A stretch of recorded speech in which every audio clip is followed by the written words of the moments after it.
Kalau terus memberikan manfaat, tapi dia begitu gampang untuk mengumbar kemarahannya, emosinya kepada keluarganya, kepada anak keturunannya, lalu mengumbar kemarahannya, emosinya kepada orang-orang di sekitarnya, walaupun terus memberi manfaat. Tapi kalau diiringi dengan sebuah sifat untuk gampang marah dan emosional, maka pada hakikatnya dia kayak gali lubang tutup lubang. Apa yang dia beri dipakai untuk menutupi efek kerusakan yang ditimbulkan dari kemarahan yang dia miliki. Dan ini menjadi tidak sinkron. Makanya ditulis di dalam pembahasan ini, bagaimana di dalam kehidupan orang yang paling memberikan manfaat itu apa? Orang yang paling memberi manfaat itu tidak selalu harta. Kamu menahan marahmu ketika kamu punya kesempatan dan punya alibi serta punya alasan untuk memberikan kemarahanmu, lalu kamu menahan diri supaya kemarahanmu tidak membekas luka di hati orang, itu pun termasuk manfaat yang besar. Selamat datang di channel Tauhid Istiqomah. Semoga video ini bisa bermanfaat untuk dunia dan akhirat kita. Amin. Yang semoga kita senantiasa dimudahkan di dalam ketaatan dan dimudahkan untuk mendapatkan dan meraih kebaikan pada kehidupan kita. Yang tidak kalah pentingnya adalah supaya kita senantiasa mendapatkan ilmu, dan yang paling penting dari ilmu adalah barokahnya yang kita pengen petik dan kita pengen dapatkan. Hari ini adalah zaman ketika berlimpahnya ilmu, kita dengan begitu gampangnya dan begitu mudahnya mendapatkan ilmu, tinggal scrolling, tinggal pencet, tinggal tekan, lalu akan terhampar kepada kita banyak ilmu dari Quran, tafsir ataupun hadis. Walaupun kita berada pada zaman yang begitu mudah kita mendapatkan ilmu, tetapi yang menjadi krisis pada kehidupan kita hari ini adalah barokahnya. Karena yang terpenting dari ilmu bukanlah ilmunya, tetapi adalah barokahnya. Orang Yahudi adalah mereka sekelompok manusia yang mereka memiliki banyak ilmu, tetapi tidak mendapatkan barokah dari apa yang mereka pahami dari kebenaran. Dan inilah yang kita khawatirkan. Banyak di antara kita dimudahkan untuk mendapatkan ilmu, tetapi begitu sulit untuk mendapatkan barokahnya. Dan kita harapkan kita termasuk orang yang mendapatkan barokahnya ilmu. Di antara barokahnya ilmu adalah menjadikan kita betul-betul diarahkan oleh Allah. Ketika kita telah mendapatkan barokahnya ilmu, kita diarahkan oleh Allah hanya disibukkan dalam perkara-perkara yang prioritas pada kehidupan kita yang sesuai dengan kualitas kehidupan kita. Orang yang telah mendapatkan barokahnya ilmu tidak akan tenggelam, tidak akan tertarik kepada sesuatu yang sifatnya remeh-temeh dan tidak prioritas dalam kualitas kehidupan mereka. Dan itulah yang menjadi harapan kita. Semoga kita mendapatkan barokahnya ilmu, dan siapapun yang telah mendapatkan barokahnya ilmu, mereka tidak akan mudah untuk sibuk dalam perkara yang tidak bermanfaat, tetapi mereka betul-betul fokus kepada apa yang menjadi prioritas kualitas dalam kehidupan mereka. Itulah yang menjadi harapan kita. Alhamdulillah, tentunya senang sekali kita pada kesempatan siang kali ini Allah terus memberikan nikmatnya dalam kehidupan kita. Tentunya tidak ada yang kita harus lakukan kecuali adalah kesyukuran yang terus kita memberi, yang terus kita maknai pada setiap apapun yang kita peroleh dan apapun yang kita dapatkan. Siapapun yang dia bersyukur mungkin tidak mendapatkan kekayaan, tetapi pasti mendapatkan kecukupan. Siapapun yang dia bersyukur mungkin dia tidak mendapatkan kepuasan, tetapi pasti akan mendapatkan keberkahan. Siapapun yang dia bersyukur mungkin dia tidak mendapatkan kebanggaan, tetapi dia pasti akan mendapatkan keberkahan dalam setiap urusannya. Dan inilah yang menjadi keinginan kita, bahwasanya kita bukan menginginkan kaya, tetapi kita menginginkan lebih dari kaya, yaitu adalah kecukupan. Kita menginginkan bukan hanya sekedar kebanggaan, tetapi adalah kelapangan. Dan kita menginginkan bukan hanya sekedar kepuasan, tetapi kita menginginkan keberkahan. Dan itu tidak bisa kita peroleh, tidak bisa kita dapatkan, kecuali adalah kesyukuran yang kita miliki pada setiap makna yang ada pada kehidupan kita. Semoga kita semuanya termasuk di antara hamba-hamba yang dimudahkan untuk bersyukur kepada Allah dalam setiap urusan kita. Dan semoga setiap ilmu, setiap taman surga yang kita ikuti, setiap taklim yang kita ikuti, menjadikan kita dimudahkan untuk senantiasa bersyukur kepadanya. syukur atas istri kita, syukur atas suami kita, syukur atas anak-anak kita, dan syukur atas semua perkara, baik dalam perkara kecil dan perkara besar yang ada pada kehidupan kita. Kepada Allah kita bersyukur, dan kepada Allah kita menggantungkan segala urusan kehidupan kita, dan semoga Allah selalu menolong kita dalam setiap urusan kehidupan kita dan menjadikan kita deretan orang yang selalu bersyukur kepada Allah setiap waktunya dan setiap saatnya. Seluruh para penuntut ilmu, banyak di antara kita kalau disebutkan cita-cita dan keinginan kita memiliki banyak sekali jawaban yang variatif dan beragam. Ada yang ingin menjadi kaya, ada yang ingin menjadi pemilik perusahaan, ada yang ingin kerja di sana, ada yang ingin kerja di sini, dengan berbagai macam keinginan.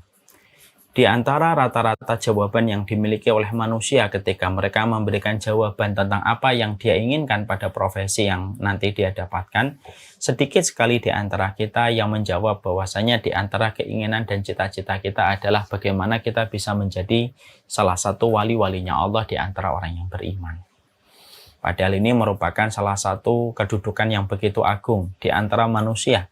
Setelah kedudukan para nabi, kedudukan para rasul adalah kedudukan para wali-walinya Allah.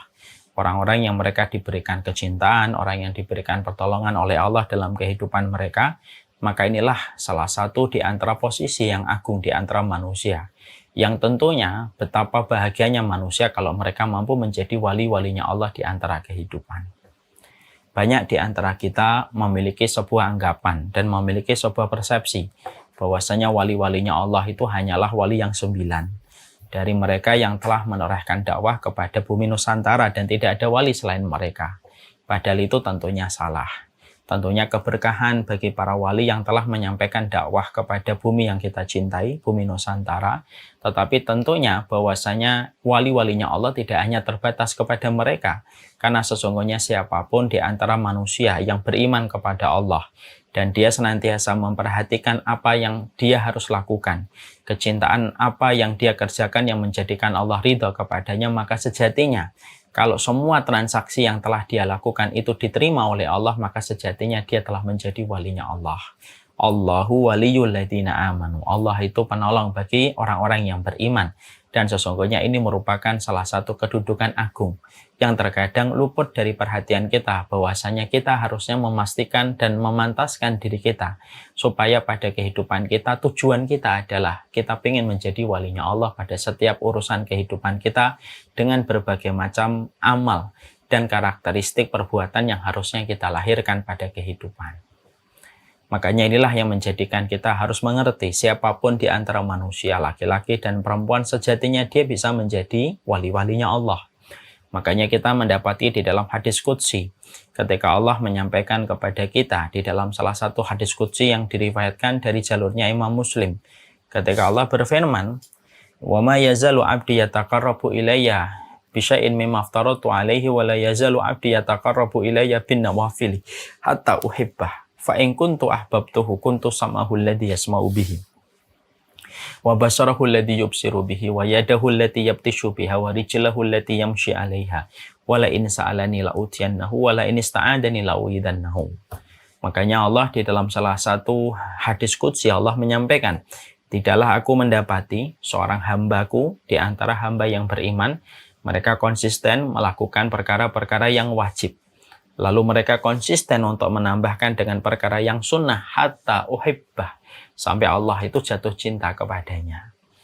Nah, ini sudah jadi wali kalau dia melaksanakan yang wajib, melaksanakan yang lazim yang harus dia kerjakan dan menambahnya dengan yang sunnah, maka Allah pun jatuh cinta kepadanya. Kalau Allah sudah cinta kepadanya, maka Allah menjaga matanya, Allah menjaga telinganya, Allah menjaga tangan dan kakinya dari perbuatan dosa dan perbuatan-perbuatan maksiat yang dibenci oleh Allah. Kalau orang semacam ini sudah meminta pertolongan kepada Allah, Allah berikan pertolongan. Kalau dia sudah berdoa, Allah kabulkan. Dan ketika dia sudah meminta perlindungan kepada Allah, maka sesungguhnya dia pasti akan diberikan perlindungan oleh Allah. Maka itulah yang kita paham dari hadis qudsi ini, bahwasanya siapapun di antara manusia yang mereka terus menjalankan aktivitas dan karakteristik amal yang dicintai oleh Allah, maka sesungguhnya dia sedang bercita-cita membangun posisinya supaya dia menjadi walinya Allah untuk mendapatkan kebaikan di dunia dan keselamatan dalam kehidupan di akhirat. Makanya kalau kita harusnya mungkin berdialog sama diri kita sendiri, kadang-kadang kalau lagi termenung, ya kita harus selalu menasihati diri kita, saya harus menjadi walinya Allah. Bukan untuk merendahkan orang, bukan untuk mengecilkan peranan orang, bukan untuk menistakan apa yang telah dilakukan oleh orang, bukan menjadikan kita tinggi di mata manusia, bukan. Tapi supaya kita paham bahwasanya salah satu di antara karir terpenting dan teragung yang harus kita kejar pada kehidupan kita adalah bagaimana kita bisa menjadi walinya Allah. Di antara wali-walinya orang yang beriman ketika kita melakukan perkara-perkara yang menjadikan Allah ridho kepada kita dan meninggalkan perkara yang dimurkai oleh Allah. Maka sejatinya itu adalah walinya Allah. Karomahnya tidak harus selalu berjalan di atas air. Karomahnya tidak selalu terbang di atas udara.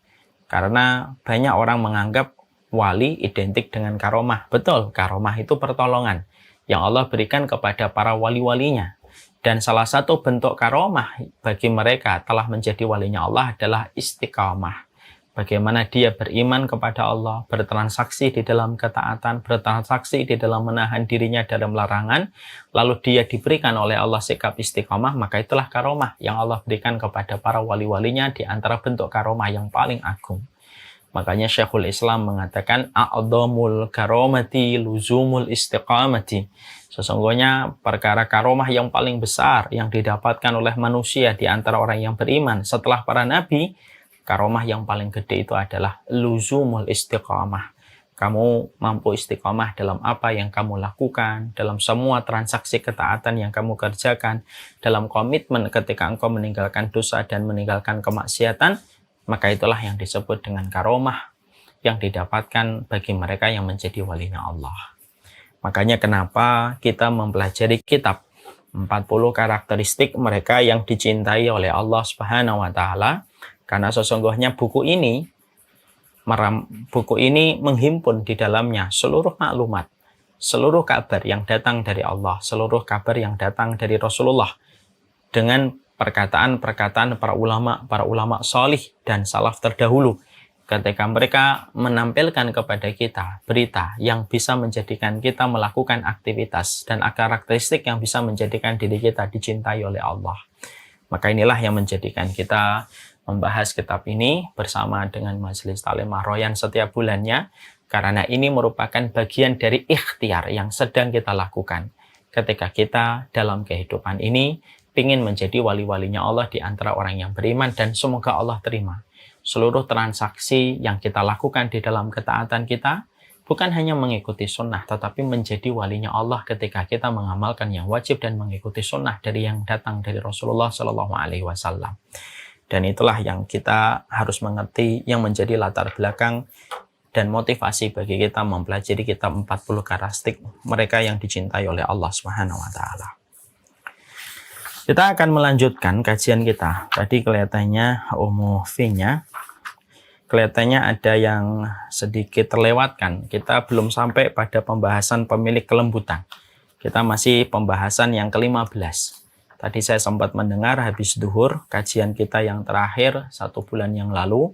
Kita pada kesempatan ini akan meneruskan dan menyempurnakan pembahasan sifat yang ke-15, yaitu adalah orang yang dicintai oleh Allah, yaitu adalah mereka yang memberi manfaat di antara manusia dan memberi manfaat di antara makhluk-makhluknya Allah Subhanahu wa taala.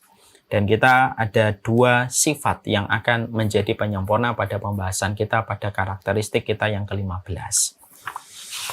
Di sini kita mendapati di antara orang yang memberikan manfaat itu bukan hanya sekedar bagaimana di dalam kehidupan imannya dia berkomitmen untuk memberikan kebaikan yang dibutuhkan oleh manusia di sekitarnya. Lalu orang merasakan manfaat dari apa yang dia lakukan dan dia kerjakan. Karena orang yang beriman itu tahu betul bahwasanya iman itu tidak hanya melulu bicara tentang ibadah mahdhah yang dilakukan secara individual kita dengan Rabb yang menguasai alam semesta. Tapi orang beriman juga memahami bahwasanya jalan keimanan itu juga melulu menyampaikan kepada kita supaya apa yang kita sampaikan, apa yang kita perbuat, aktivitas yang kita pilih pada kehidupan kita adalah memberikan manfaat kepada orang. Dan sesungguhnya amal ketika kita memberikan manfaat kepada orang lain, sampai orang lain mendapatkan kebaikan dari apa yang kita tanam kepada kehidupan mereka, maka sejatinya itu merupakan sebuah transaksi yang paling besar di antara semua transaksi ketaatan yang dilakukan manusia kepada Allah.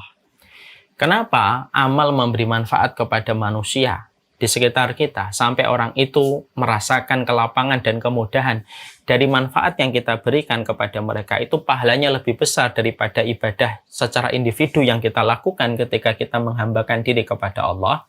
Maka dijawab oleh Syekh Utsaimin yang sudah saya sampaikan dalam pertemuan sebelumnya, karena Allah itu paling senang ketika amal itu bermanfaat bagi orang banyak daripada manfaat yang kembali kepada dirinya sendiri. Makanya orang yang itikaf selama 30 hari di masjidnya Nabi, yaitu adalah Masjid Nabawi, maka kedudukannya sama dengan orang yang memberi manfaat kepada saudaranya selama 1 hari. Ternyata 1 hari yang dia berikan manfaatnya kepada orang lain 1 hari sebanding dengan 30 hari ketika dia itikaf di Masjid Nabawi selama 1 bulan. Dan itu menunjukkan kepada kita besarnya manfaat, besarnya pahala yang Allah terus berikan kepada mereka yang terus menahan egosentrisnya pada kehidupan mereka dan terus memikirkan orang lain. Siapapun yang mereka di dalam poros keimanan mereka, lalu mereka memiliki jiwa sosial untuk selalu memikirkan orang lain. Kebaikan apa yang mereka bisa berikan kepada orang lain, konsepnya adalah memberi dan bukan diberi dalam setiap kebaikan yang dia sharing dan dia sebarkan. Itulah sejatinya orang-orang yang mereka itu layak mendapatkan kecintaan dari Allah. Semakin besar manfaat yang kamu tinggalkan, semakin besar transaksimu akan dilipat gandakan oleh Allah. Dan ini sudah kita bahas pada pertemuan sebelumnya. Maka di antara yang kita harus renungkan adalah sebuah hadis dari Rasulullah SAW. Dan hadis ini membuat renungan bagi kita, bagi komunitas kita, bagi lembaga dakwah kita, bagi apapun yang kita miliki.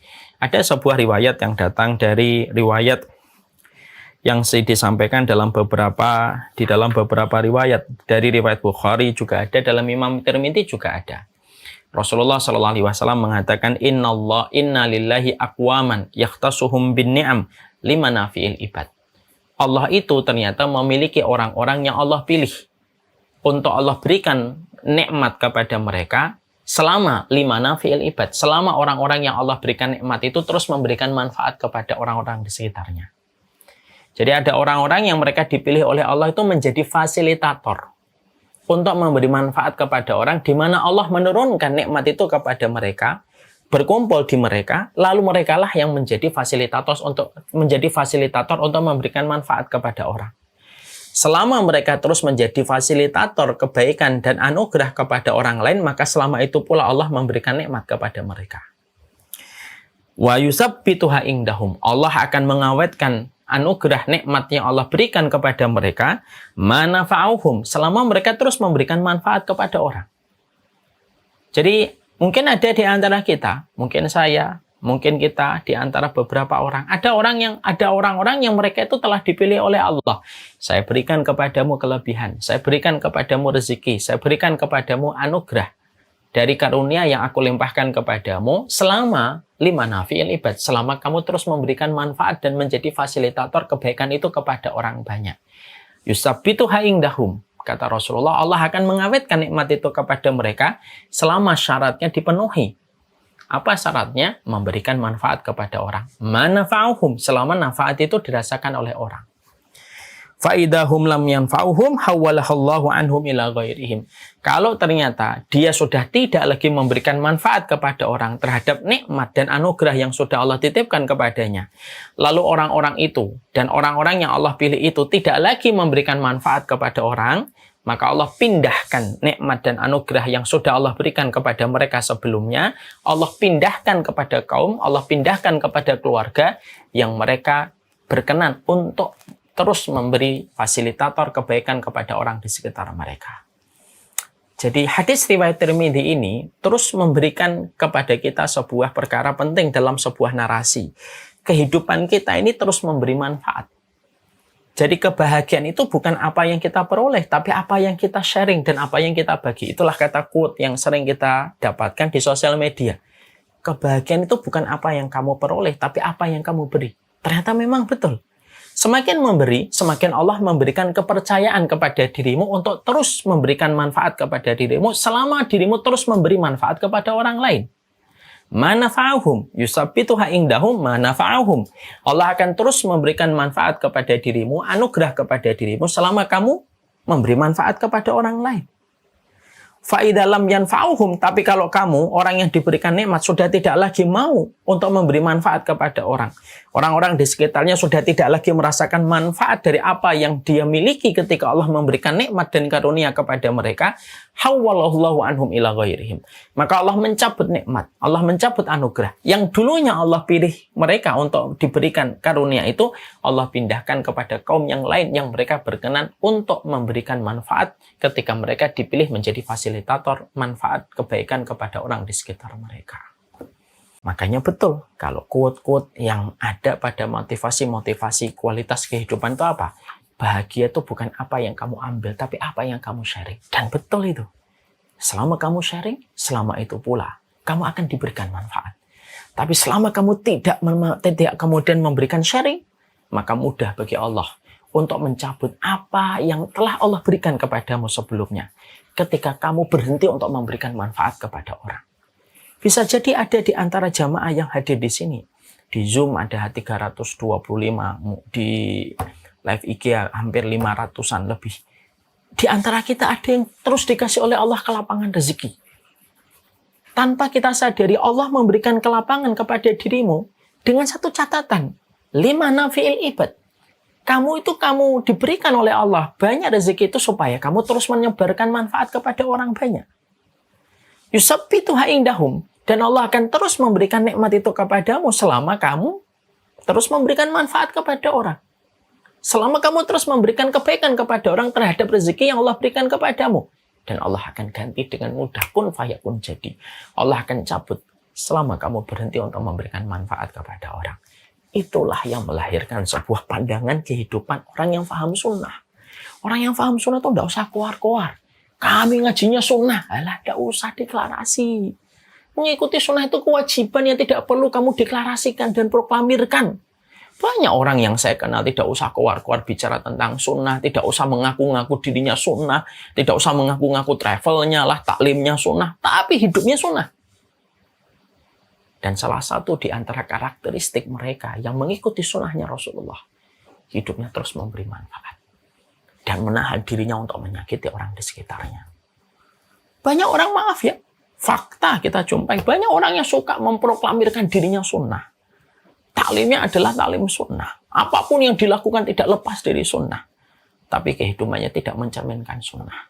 Terus menyakiti, terus merendahkan orang, terus meremehkan orang, dan hidupnya tidak memberikan manfaat kepada orang banyak. Kalaupun memberi manfaat hanya kepada kelompoknya dan tidak pernah lebih daripada kelompoknya. Bukan itu dari komitmen sunnah. Yaitu adalah memberi manfaat. Dan ini sudah kita pelajari. Di antara poin penting juga ketika kita mempelajari karakteristik kita yang ke-15 adalah memberikan manfaat, itu adalah ada dua yang juga harus kita perhatikan.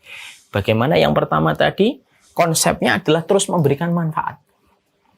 Jadi kita terus memberikan manfaat kepada orang. Dan Allah terus memberikan anugerah selama kita terus memberikan manfaat kepada orang. Yang termasuk di antara yang paling bermanfaat kepada manusia itu apa? Yaitu adalah bagaimana orang apabila mereka itu menjadi manusia yang paling bermanfaat. Di antara makna yang dicakup memberi manfaat itu apa? Mereka tidak pernah meninggalkan bekas dan jejak yang buruk pada orang lain. Dengan mengumbar rasa kemarahan dan emosi yang dia miliki. Ibarat tembok. Dia tidak pernah nancapkan paku di tembok itu lalu meninggalkan bekas. Ibarat tembok. Dia tahu bagaimana dia harus menahan perkataannya apabila dalam kondisi marah. Supaya dia tidak meninggalkan bekas pada tembok-tembok kehidupan dan dinding hati manusia yang ada di sekitarnya. Maka itulah yang kemudian menjadi salah satu sifat di antara pemilik manfaat. Orang, kalau terus memberikan manfaat, tapi dia begitu gampang untuk mengumbar kemarahannya, emosinya kepada keluarganya, kepada anak keturunannya, lalu mengumbar kemarahannya, emosinya kepada orang-orang di sekitarnya, walaupun terus memberi manfaat. Tapi kalau diiringi dengan sebuah sifat untuk gampang marah dan emosional, maka pada hakikatnya dia kayak gali lubang tutup lubang. Apa yang dia beri dipakai untuk menutupi efek kerusakan yang ditimbulkan dari kemarahan yang dia miliki. Dan ini menjadi tidak sinkron. Makanya ditulis di dalam pembahasan ini, bagaimana di dalam kehidupan orang yang paling memberikan manfaat itu apa? Orang yang paling memberi manfaat itu tidak selalu harta. Kamu menahan marahmu ketika kamu punya kesempatan dan punya alibi serta punya alasan untuk memberikan kemarahanmu, lalu kamu menahan diri supaya kemarahanmu tidak membekas luka di hati orang, itu pun termasuk manfaat yang besar. Berapa banyak orang hari ini mendapatkan akses kemarahan manusia, maka ini perkara yang menghancurkan manfaat. Kemarahan itu meninggalkan bekas. Sebagaimana tembok kalau sudah dipaku dengan sebuah paku, walaupun kita mencabut pakunya tetap meninggalkan bekas dari kemarahan itu. Makanya akhirnya kita jumpai dalam salah satu riwayat yang disampaikan oleh Rasulullah SAW dalam satu riwayat Abu Hurairah. Ausini qala la taghdab faraddada miranan la taghdab. Makanya ada seorang laki-laki ketemu Rasulullah, ketika ketemu Nabi sebagai referensi manusia dalam kehidupan petunjuk syariat, maka dia langsung berkata kepada Nabi dengan sebuah perkataan yang mewakili semua kebaikan. Ausini. Ausini itu kasihlah saya wasiat. Berarti yang diminta sama laki-laki ini tuh mewakili seluruh kebaikan. Karena dia menggunakan kalimat ausini ya Rasulullah. Berikanlah saya wasiat ya Rasulullah. Artinya sebuah perkara yang mewakili semua kebaikan yang ditinggalkan Nabi kepada orang itu. Dan wasiat itu kan identik antara bapak dengan anak. Ini menunjukkan tentang perkara besar yang datang dari orang yang mencintai kita dan kita mencintai mereka. Maka laki-laki itu memilih kata-katanya itu tepat. Ausini ya Rasulullah. Dia tidak mengatakan alimni ya Rasulullah. Dia tidak mengatakan ya Rasulullah ajarkan saya. Tidak. Dia tidak memilih kata alimni. Dia memilih kata ausini ya Rasulullah. Kasih saya wasiat ya Rasulullah. Kasih saya wasiat ya Rasulullah. Lalu kemudian Rasulullah SAW mengatakan la taghdab faraddada miraran la taghdab. Maka Rasulullah SAW mengatakan janganlah marah. Orang itu mengira perintah ini terlalu sederhana atau wasiat ini terlalu sederhana. Lalu laki-laki ini mengulang kembali, ausini ya Rasulullah, la taghdab.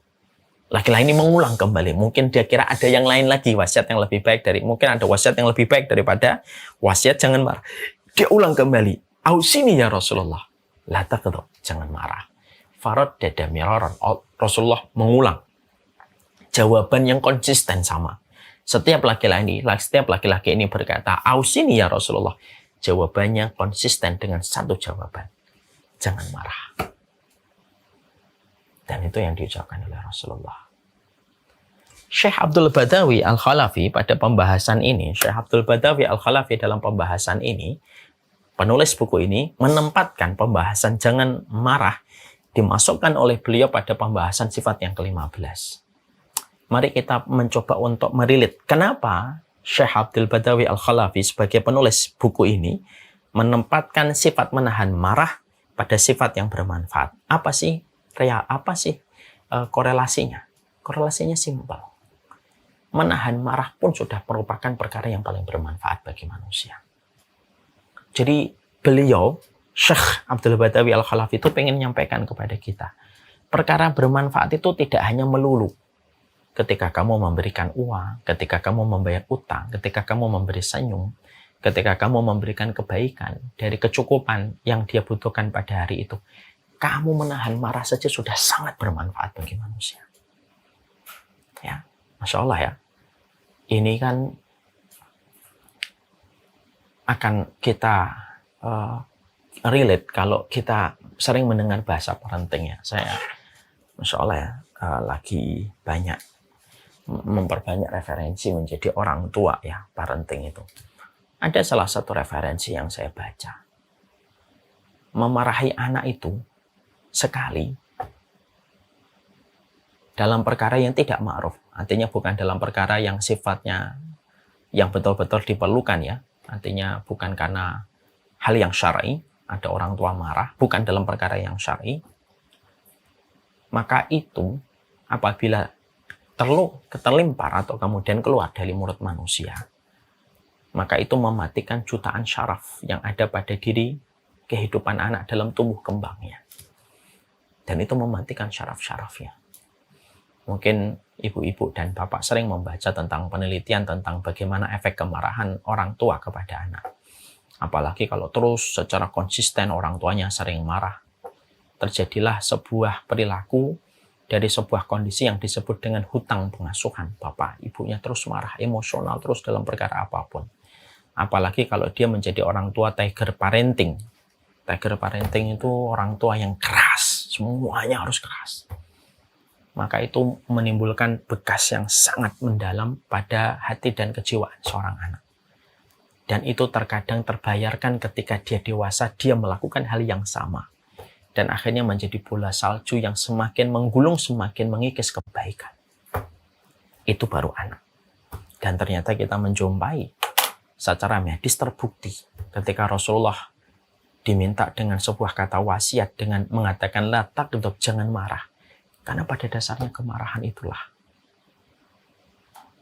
yang menghilangkan setiap banyak makna kebaikan dalam hidup. Bukan hanya anak.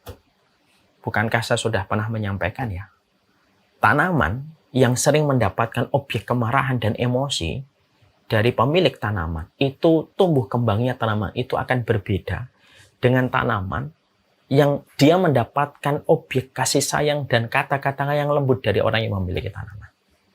Saya pernah menyampaikan tentang kisah nyata ada orang yang memiliki tanaman, lalu dia memberikan penelitian pribadi ya untuk dirinya. Dia memiliki tanaman, dia pisah jadi dua. Ada tanaman yang satu, tidaklah dia datang, dia kecuali mencela makanan itu. Dia mencela tanaman itu, dia marah pada tanaman itu. Mengatakan pada tanaman itu, tanaman jelek, tanaman yang banyak nuntut, kurang air, warnanya tidak bagus, bunganya tidak indah. Terus setiap hari dia memperlakukan tanaman itu. Ada tanaman yang satunya, tanaman yang dia itu selalu kalau datangi dia perlakukan dengan baik, kata-kata yang lembut dia sampaikan, dan terjadi sebuah perbedaan hasil. Ketika beberapa bulan tanaman yang pertama layu sebelum masa yang ditentukan. Adapun tanaman yang diberikan kata-kata yang lembut tumbuh kembangnya menjadi bagus. Ada sebuah berita yang pernah saya baca di Kepulauan Solomon, ya, di daerah Samudra Pasifik. Ada sebuah Kepulauan Solomon yang saya pernah membaca sebuah rumor di kepulauan itu. Kalau ingin untuk memotong sebuah pohon yang besar, caranya mereka itu unik. Caranya itu adalah kalau mereka akan memotong pohon yang paling besar, yang mereka lakukan adalah 40 hari sebelum dipotong, setiap penduduk kampung di Kepulauan Solomon itu, mereka meneriaki pohon itu dengan kata-kata kemarahan, hujatan, celaan, setiap mereka melewati pohon itu. Ya. Jadi setiap mereka melewati itu, pohon ganggu, pohon tidak ada manfaatnya, suka buat sampah, terus saja tiap waktu saja. Nanti seiring dengan waktu, maka pohon itu kemudian mulai rontok, pohon-pohonnya mulai kering. Kalau sudah mulai kelihatan redup pohon itu, nanti ada orang yang naik ke puncaknya, ke atap dari dahan pohon itu. Lalu kerjaannya tiap hari adalah mengumpat dan marahi pohon itu. Sampai beberapa waktu akhirnya pohon itu sudah mulai ringkih. Lalu seketika ringkih barulah dipotong dengan mudah. Entah ini benar atau tidak rumor yang pernah saya baca di Kepulauan Solomon di daerah Samudra Pasifik ya. Tapi setidaknya ini relate dengan apa yang kita harus mengerti. Salah satu perkara manfaat itu, kalau kita memang tidak bisa beri hadiah atau tidak bisa memberikan kebaikan, simple kok. Kamu tahan marah. Ketika kamu memiliki kekuatan untuk melampiaskan marahmu, kamu punya kekuatan untuk melampiaskan marahmu, tapi kemudian kamu diam, kamu tidak marah. Maka itulah orang-orang yang mereka itu betul-betul memberikan manfaat besar. Karena apa? Mungkin orang yang kita tidak jadi marahin, tidak merasakan langsung dari apa yang kita lakukan ketika menahan marah untuknya. Tapi Allah yang akan memberikan keutamaan besar bagi mereka yang menahan marah. Orang yang menahan marah karena Allah itu berada pada garansi dan jaminannya Allah. Makanya kemudian kita mendapati dalam satu riwayat dari Bukhari, wa man kaffa ghadabahu satarallahu auratahu. Siapapun yang mereka itu mampu menahan marahnya, maka Allah akan menutup aurat-auratnya. Dari aibnya, dari khilafnya ketika mereka menahan marahnya. Maka betul akhirnya kita sering jumpai orang kalau sudah meluapkan marahnya, malah terkadang membuka tentang hakikat dirinya sendiri. Kalau sudah marah-marah, akhirnya dia membuka tentang jati diri mereka sendiri ketika mereka itu melampiaskan kemarahannya. Dan itu merupakan perkara besar. Karena apa? Menahan marah itu memang berat. Sulit, tapi ujungnya manis. Melampiaskan kemarahan itu melegakan di awal, tapi ujungnya adalah kerusakan. Ya, makanya Masya Allah, disinilah sampai kita mendapati sebuah perkara yang disampaikan oleh Rasulullah SAW. Wa man kadhama ghaidahu walau syaa ayyumdiyahu amdahu ma'alahu qalbahu raja'a yaumal qiyamah. Siapapun yang menahan marahnya, padahal dia mampu untuk melampiaskan marahnya dan mampu melampiaskannya, niscaya kalau dia mampu menahan marahnya karena Allah, niscaya Allah akan memenuhi hatinya dengan harapan untuk mendapatkan balasan pada waktu hari kiamat. Jadi ini termasuk salah satu di antara pilar kebaikan yang kita berikan kepada orang. Ketika kita menahan kemarahan dari apa yang kita mampu untuk melampiaskan kemarahan. Dan kita bisa membayangkan ketika kemarahan kepada suami, kemarahan kepada anak, kemarahan kepada istri ditahan karena Allah Subhanahu wa taala dan mengharapkan balasan di sisi Allah, maka itu akan dipenuhi hatinya dengan rojaan, dengan sebuah pengharapan untuk mendapatkan balasan di sisi Allah. Ini terkadang agak sedikit berbenturan dengan psikologi dan kejiwaan yang hari ini kita dapatkan di masyarakat. Banyak orang yang berkata, kalau emosi itu diluapkan, biar lega. Makanya ada yang namanya, room itu namanya angry room atau apa, atau panic room ya. Yang mana pada ruangan itu, orang itu membayar hanya untuk meluapkan kemarahan. Dia banting kulkas, dia banting akuarium, dia banting apapun. Setelah lega dia bayar sesuai dengan barang yang dia telah pilih untuk dihancurkan. Nah tentunya tadi kita mendapati melampiaskan kemarahan itu melegakan. Melampiaskan kemarahan itu melegakan. Dalam sesuatu yang sifatnya prematur. Kayaknya melegakan, tapi ujungnya pasti ada keburukan yang didapatkan. Masalah menjadi lebih rumit, menjadi susah untuk diarahkan, menjadi sulit untuk dicarikan solusi. Kenapa? Ketika marah itu sudah dilepaskan. Padahal kemarahan itu merupakan bagian dari di antara sifat-sifat setan itu membuat kemarahan yang memunculkan permusuhan. Itu yang dilakukan oleh setan. Maka ketika seseorang itu, orang di luar mengatakan kalau kamu nggak meluapkan, kamu yang nanti stres. Karena orang kalau hanya sekedar menahan marah, tok, ya memang akan frustasi. Tapi ketika orang itu menahan marah sembari dia menghadirkan hatinya bahwasanya menahan marah itu akan mendapatkan balasan di sisi Allah, orang yang mengkaitkan apapun yang dia rasakan dikembalikan kepada balasan di sisi Allah, itu tidak sama dengan orang yang melakukan sesuatu tanpa dia kaitkan itu kepada Allah. Jadi harus ada bandulnya supaya terangkat itu. Bandulnya ini apa? Mengingat kebaikan yang Allah berikan. Allah akan menutup aibmu. Allah akan menutup khilafmu. Allah akan menutup kesalahanmu. Allah akan menutup ketika nanti di pengadilan Allah itu Allah mampu memperlihatkan seluruh dosa-dosamu karena engkau menahan marah karena Allah tutupi segala dosamu. Dan itu yang Allah janjikan untuk menjadi bandulan, untuk menjadi pemberat. Ya kalau kayak palang bisa naik gini itu kan karena di sini ada pemberatnya. Pemberatnya itu harus ingat Allah.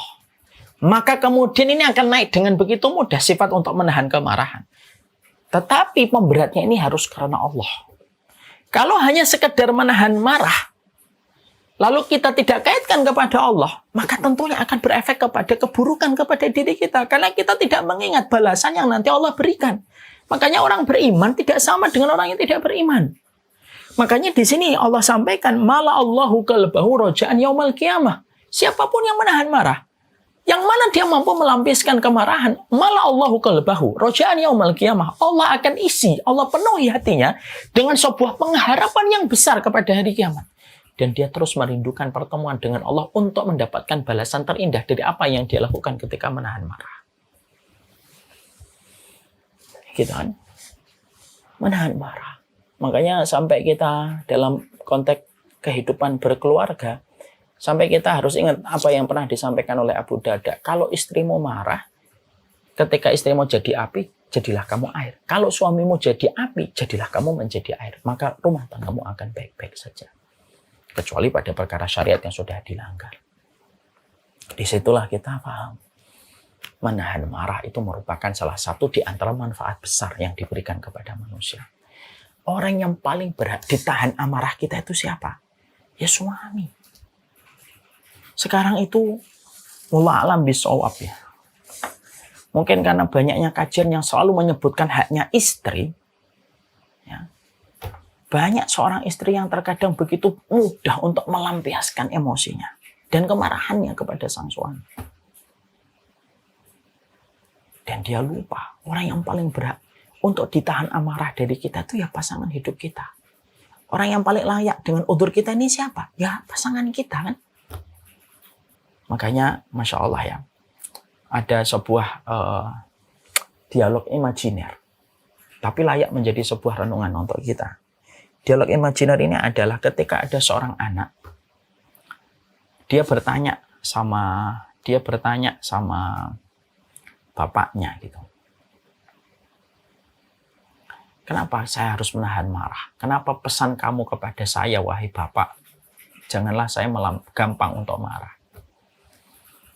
Lalu bapak saya memerintahkan saya untuk menanam paku di dinding. Dia menanam paku di dinding. Kalau kamu marah, kamu pukul paku ke dinding. Setiap dia marah, dipukul satu paku ke dinding kamarnya. Ada kejadian apa lagi, marah, dia pukul dinding itu. Dia pukul apa lagi, dia marah, dia pukul dinding kamarnya itu dengan paku itu. Sampai akhirnya separuh dari dinding itu penuh dengan paku.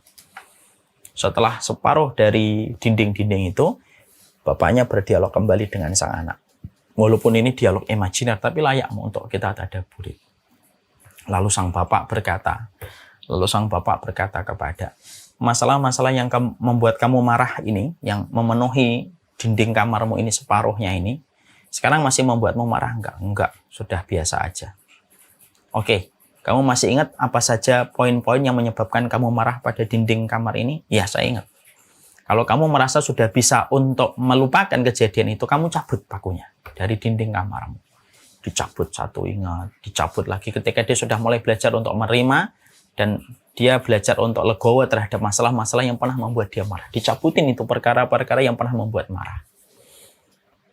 Setelah separuh lebih dari paku-paku itu dicabut oleh anak, maka sang bapak berkata, apa yang kamu lihat dari dinding kamarmu? Bekas-bekas dari paku itu yang tidak bisa saya kembalikan lagi sebagaimana semula. Lalu bapak itu mengatakan, itulah kenapa di dalam agama kita disuruh untuk menahan marah. Karena bekas dari kemarahan itu bisa jadi seumur hidup kamu tidak akan bisa menghilangkan lagi. Berapa banyak seorang istri dan suami, orang tua dengan anak mengucapkan kalimat pada kemarahan tanpa dia sadari kalimat itu sudah keluar dari mulutnya. Lalu akhirnya terus berjalan. Dan penerima kalimat itu meminta keadilan kepada Allah. Tanpa kita sadari. Saya pernah mengucapkan sebuah analogi yang sederhana saja. Dan analogi ini sering saya pakai. Ambilkan saya botol itu, nak. Botol yang kecil itu. Yang kecil. Nah, itu. Saya pernah memberikan sebuah analogi yang sederhana. Tapi bisa kait-kait kena marah. Anggap aja ini botol. Anggap aja ini adalah botol. Yang di dalamnya ada air soda.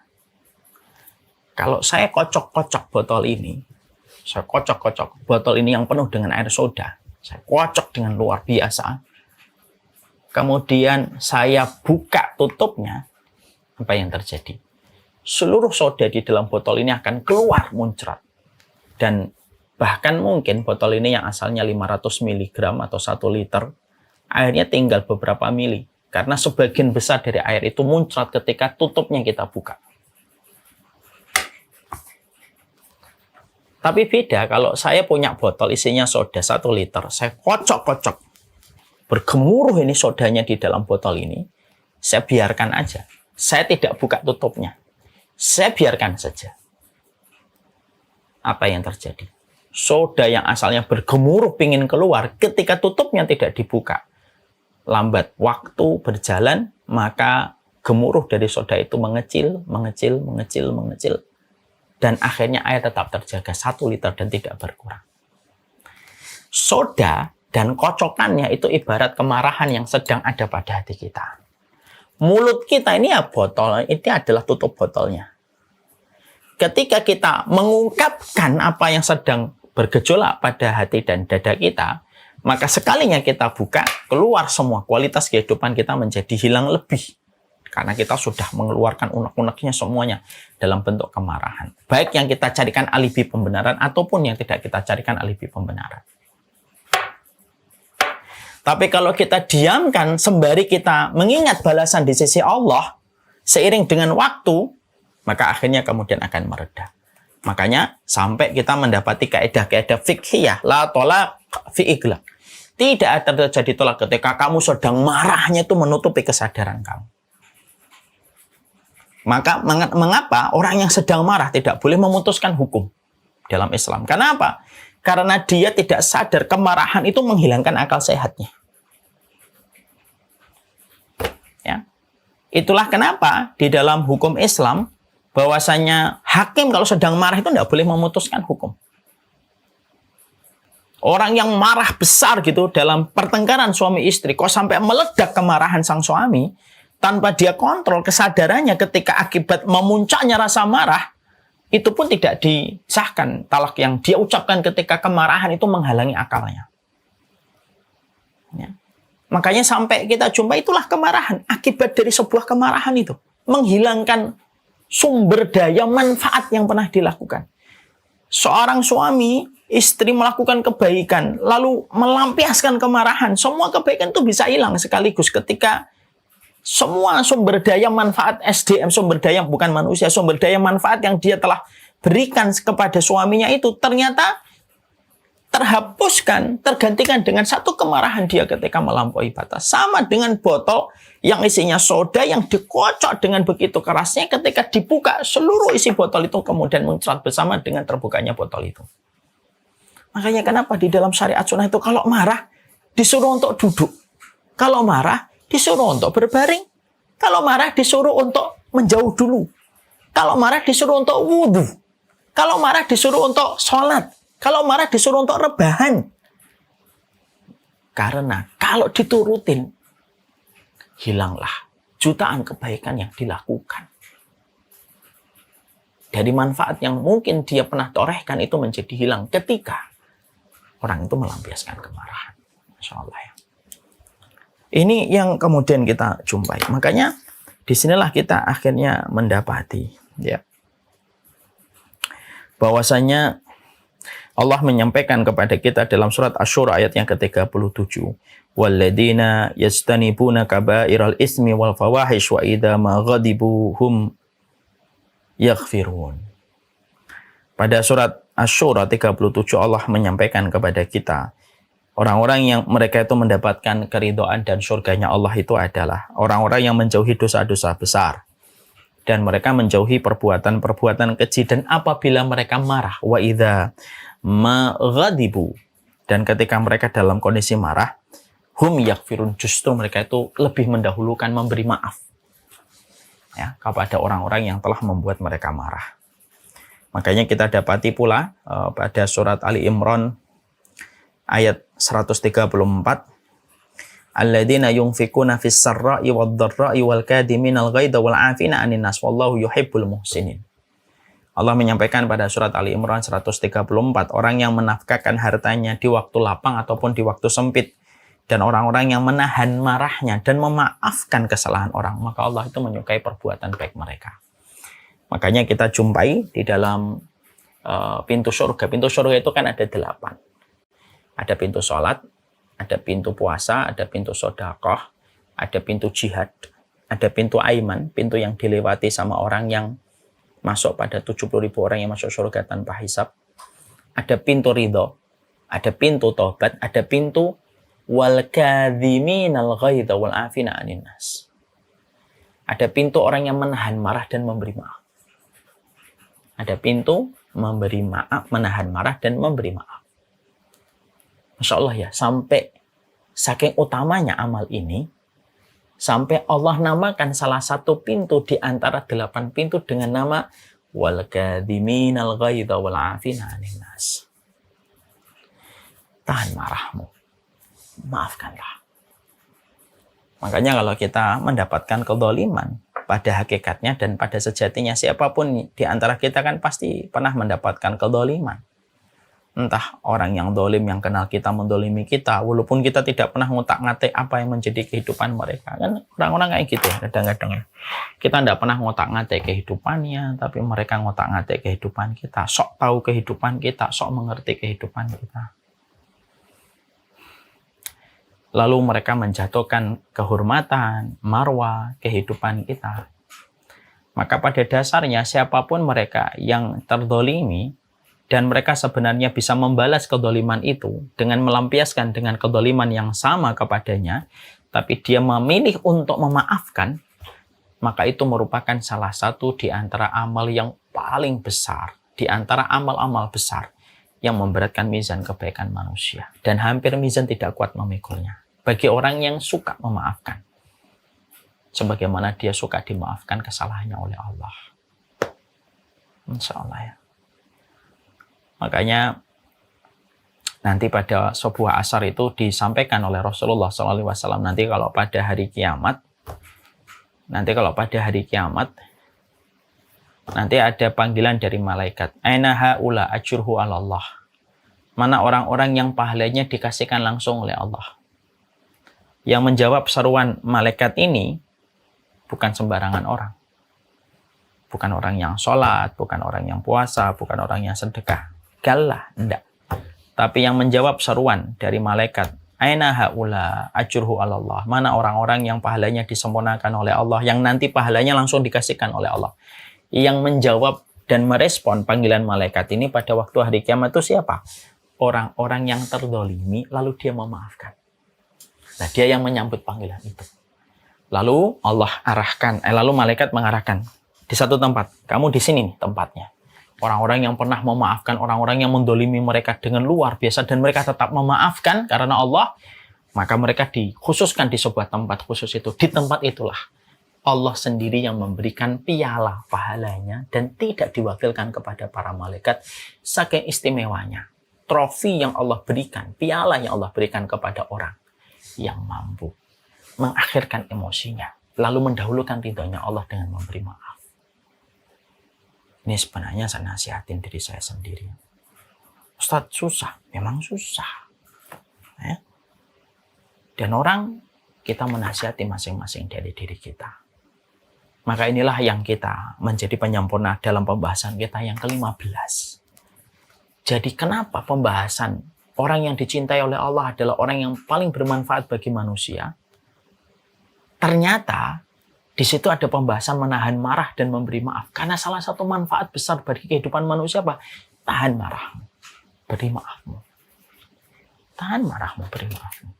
Berapa banyak orang yang menahan marah, lalu masalah-masalah yang dia jumpai lebih mudah untuk diselesaikan daripada orang yang sudah melampiaskan kemarahan. Kecuali pada kemarahan yang sifatnya syar'i. Marah itu ada dua. Marah karena Allah itu merupakan sebuah kewajiban. Dan marah karena pribadi itu merupakan perkara yang layak kita tahan untuk mengharapkan roja'an yaumal qiyamah. Untuk mengharapkan pahala di sisi Allah. Kita banyak ngasih maaf, kita banyak ngasih manfaat, tapi diiringi dengan sikap pemarahnya kita. Tidak akan terlalu bermanfaat apa yang kita beri kepada orang lain. Ibarat dinding, kalau sudah dipaku, walaupun engkau memaafkannya, dicabut pakunya, tetap meninggalkan luka pada dinding itu. Wallahu a'lam bishawab. Ini yang kita pelajari pada kesempatan hari ini, Masya Allah. Nasihat dan teguran langsung Allah kepada saya, kepada kita, kepada seluruh para penuntut ilmu tentang bagaimana kewajiban kita untuk menahan marah dan memberi maaf, yang merupakan bagian dari penjelasan akhir part atau final partnya dari sebuah pembahasan memberi manfaat, yang merupakan salah satu sifat orang yang dicintai oleh Allah Subhanahu wa Ta'ala. Nah, alhamdulillah kita bersama dengan ratusan orang yang ada di live IG dan ada di Zoom. Semoga kita bisa mengambil faedah, dan doakanlah kami dalam setiap keberkahan ilmu yang kami sampaikan, karena orang yang paling layak untuk didoakan adalah orang yang menyampaikan ilmu, supaya mereka senantiasa berada pada keikhlasan